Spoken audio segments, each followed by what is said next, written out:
Hello students, myself Suman. Welcome to my channel Study with Suman. Dear students, in this video we will read class 7th English course book Honeycomb of NCERT pattern. In this video, we will continue chapter 10, the story of cricket. We will start with part 2. Dear students, I explained the first part of this chapter in my previous video. Let's start the second part. The origins of Indian cricket are to be found in the Bombay, and the first Indian community to start playing the game was a small community of Zoroastrians, the Parsis. तो यहाँ पर जो Indian cricket यानी कि भारतीय cricket के जो origin हुआ, शुरुआत हुई, वो मुंबई में हुई, जिसे आजकल मुंबई कहते हैं। पहले इसका नाम था बॉम्बे,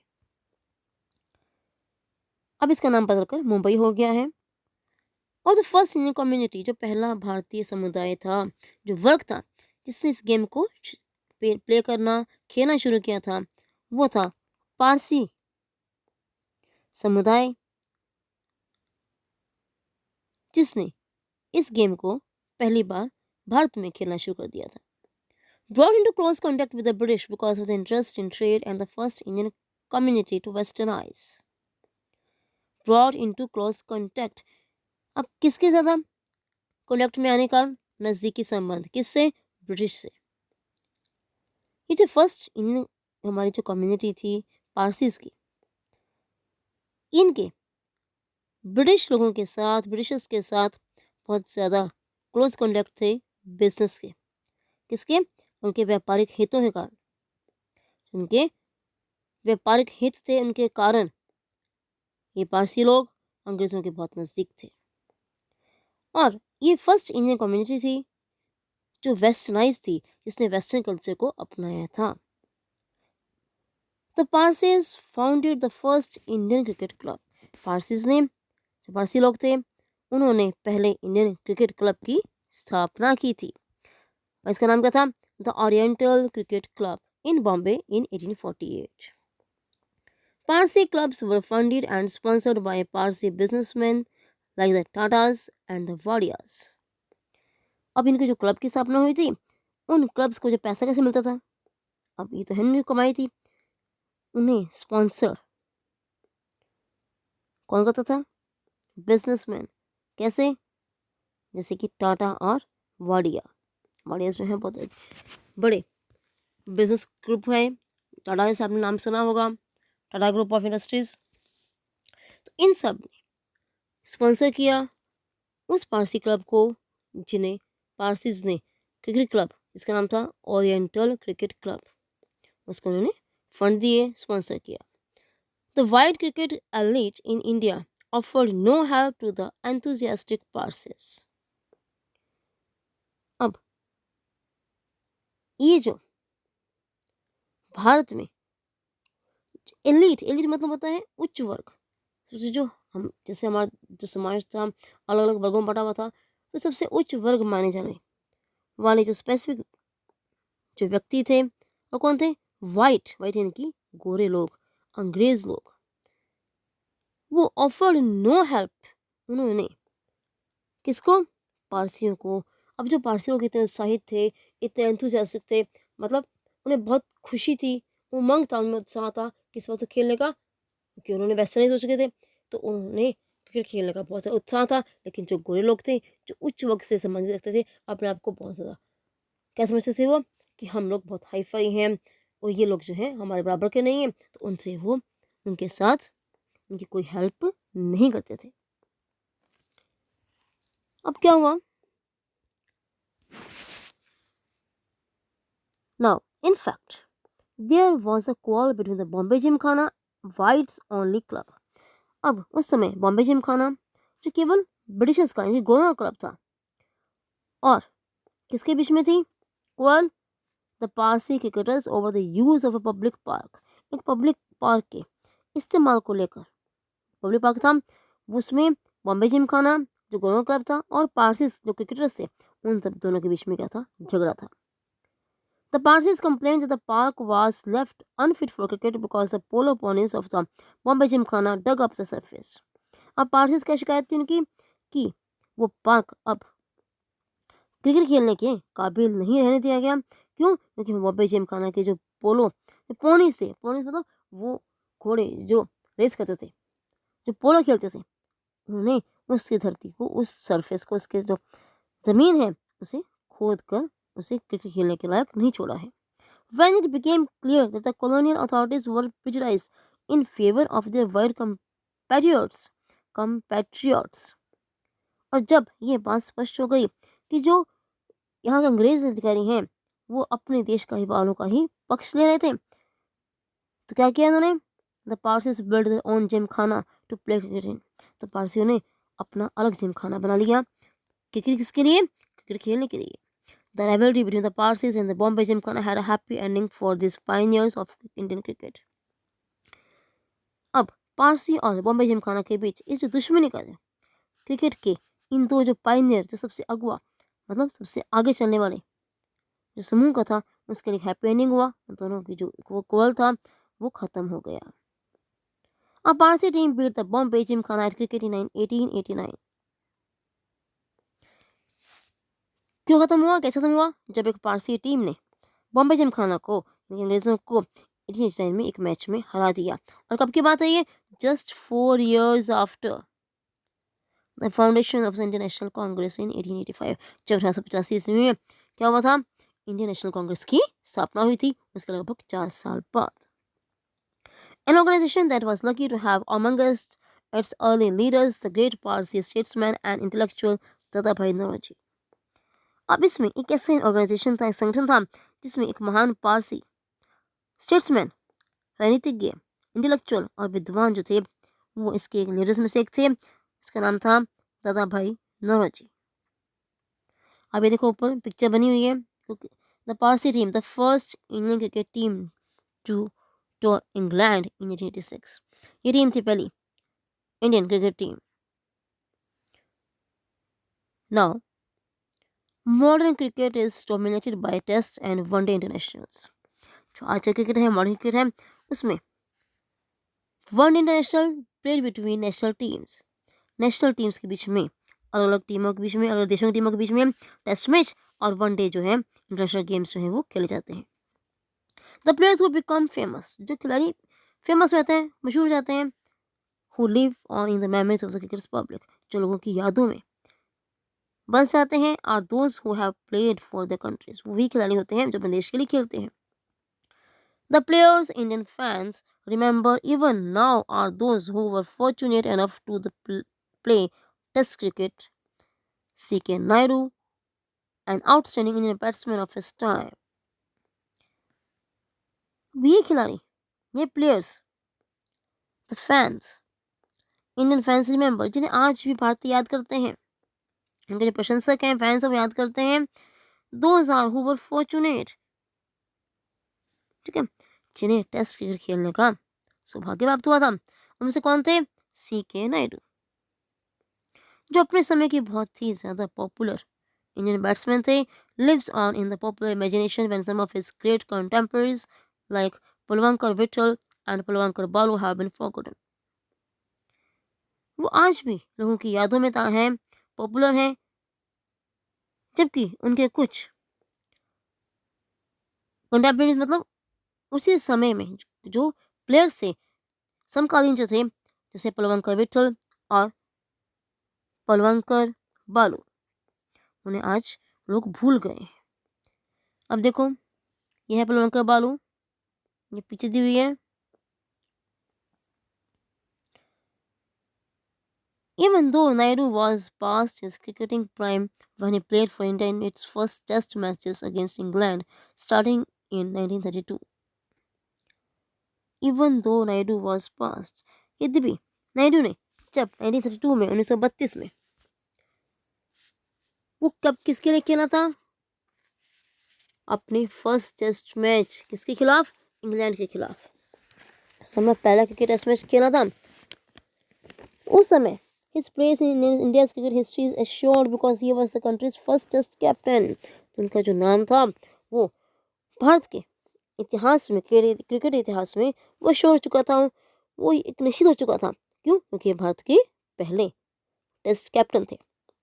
मतलब जब भी भारत का इतिहास लिखा जाएगा, क्रिकेट इतिहास लिखा जाएगा, उसमें सबसे पहला नाम जो आएगा वो आएगा सी.के. नायडू का, जो कि पहले इंडियन क्रिकेट टेस्ट मैचेस के कैप्टन थे। India entered the world test cricket in 1932। भारत ने टेस्ट क्रिकेट की दुनिया में कब प्रवेश किया? 1932 में। A decade and a half before it became an independent nation।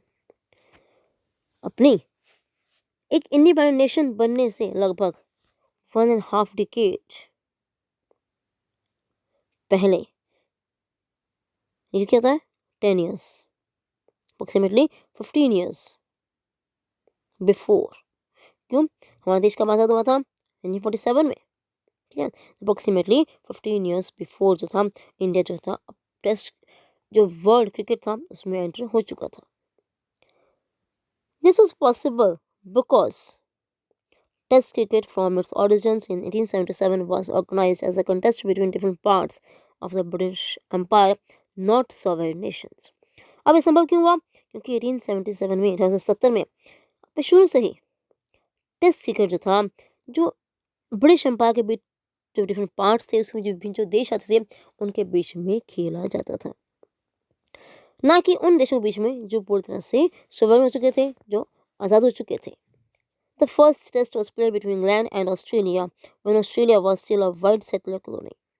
तो पहला टेस्ट इंग्लैंड और ऑस्ट्रेलिया के बीच खेला गया, जबकि उस समय ऑस्ट्रेलिया जो था वो ब्रिटिश एम्पायर का एक उपनिवेश था, उनकी कॉलोनी थी। Similarly, इसी प्रकार से the small countries of the Caribbean that together make up the West Indies team were British colonies till well after the Second World War।